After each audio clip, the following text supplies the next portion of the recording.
কি রহস্য লুকিয়ে আছে মোনালিসার দুইটি চোখে? বিশ্বের সবচেয়ে বেশি আলোচিত এই ছবিটি আসলেই ইতালীয় সিল্ক ব্যবসায়ের স্ত্রী লিসা গোরার্দিনির কিনা তা নিয়ে চলছে ব্যাপক বিতর্ক। ৫০০ বছর আগে লিওনার্দো দা ভিঞ্চির আঁকা পোর্ট্রেট মোনালিসা সম্ভবত বিশ্বের সবচেয়ে আলোচিত চিত্রকর্ম।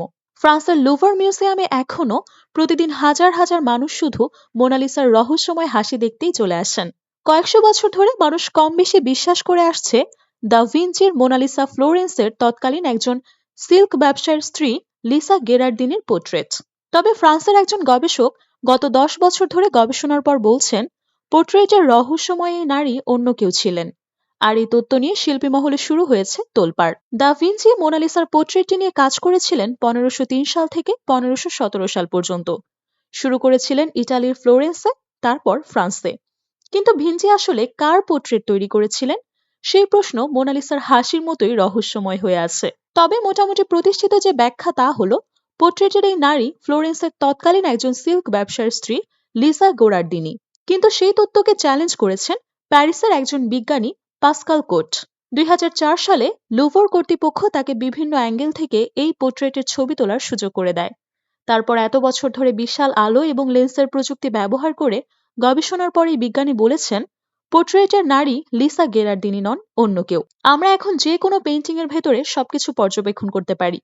শিল্পীর প্রতিটা পোজ এখন পেঁয়াজের খোসার মতো পরতে পরতে দেখতে পারি। কোনো ছবি নিয়ে প্রথম থেকে পর্যায়ক্রমে শিল্পী কিভাবে এগিয়েছেন তাও বুঝতে পারি। পাস্কাল কোট বলেছেন তিনি দেখেছেন ক্যানভাসে মোনালিসার পেছনে ৩টি আলাদা আলাদা ইমেজ আছে। তৃতীয় যে ইমেজটি তিনি খুঁজে পাচ্ছেন সেটি হচ্ছে অন্য এক নারীর মুখ, তার ঠোঁটে কোনো হাসিই নেই। এই বিজ্ঞানী একরকম নিশ্চিত ক্যানভাসে খালি চোখে না দেখতে পাওয়া সেই মুখই লিসা গোরার্দিনের। ১০ বছর আগ পর্যন্ত এটা কল্পনা করাই কঠিন ছিল। এই পোর্ট্রেটের ক্যানভাসে মোট ৪টি ধাপ ছিল।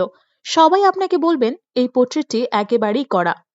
লিওনার্দো দা ভিঞ্চির চিত্রকর্মের মধ্যে একমাত্র পরিপূর্ণ কাজ হচ্ছে মোনালিসা। ভিঞ্চি প্রায় ৪ বছর ধরে এই চিত্রকর্মটি এঁকেছিল। ওই ৪ বছরে যেখানেই তিনি গিয়েছেন তার সঙ্গে মোনালিসার ক্যানভাসটাও নিয়ে গিয়েছেন। ভিঞ্চির মোনালিসার দুটো বিষয় আজও শিল্পযোদ্ধা ও সমালোচকদের সমান আগ্রহের বিষয়। একটি হচ্ছে ওর হাসি, আরেকটি হচ্ছে চোখ। মোনালিসার চোখের চাহনি থেকে সৃষ্টি হয়েছে দ্য মোনালিসা এফেক্টর। এর অর্থ আপনি মোনালিসার চোখের দিকে যে কোনো দিক দিয়ে তাকালেই মনে হবে মোনালিসা আপনার দিকেই তাকিয়ে আছে। সত্যি মোনালিসা কোন দিকে তাকিয়ে আছে এই নিয়ে দীর্ঘ গবেষণা হয়েছে এবং এখনো হচ্ছে। বর্তমানে অনেক শিল্পী বিশেষত পোর্ট্রেট আঁকার ক্ষেত্রে মোনালিসা এফেক্ট ব্যবহার করেন। সম্প্রতি জার্মানির রিয়েলফেল্ড বিশ্ববিদ্যালয়ে প্রকাশিত আই পার্সপেকশন নামের জার্নালে মোনালিসার চাহনির উপর একটি গবেষণা ছাপা হয়। সেখানে বলা হয় মোনালিসার ছবিতেই অনুপস্থিত মোনালিসা এফেক্ট। এমন দাবির পক্ষে ওই গবেষণার গবেষকরা বলেন মোনালিসা মূলত তাকিয়ে আছে তাকে দেখতে থাকা ব্যক্তির মাথার ১৫ ডিগ্রি ডানে, অর্থাৎ কান ও কাঁধের মাঝামাঝি। বিশ্ববিদ্যালয়টির অধ্যাপক গার্টন হর্সম্যান এবং কয়েকজন গবেষক ২৪ জন অংশগ্রহণকারীর চাহনি বিশ্লেষণ করেন যাদের মোনালিসার দিকে তাকাতে বলা হয়। এক্ষেত্রে গবেষকরা একটি কম্পিউটারের মনিটরে মোনালিসার ছবি ডিসপ্লে করে মনিটর থেকে ২৬ ইঞ্চি দূর থেকে অংশগ্রহণকারীদের মোনালিসার দিকে তাকাতে বলেছেন। গবেষকরা অংশগ্রহণকারীদের মোনালিসার পূর্ণ মুখের ছবি ছাড়াও শুধু চোখের অংশ জুম করে দেখান।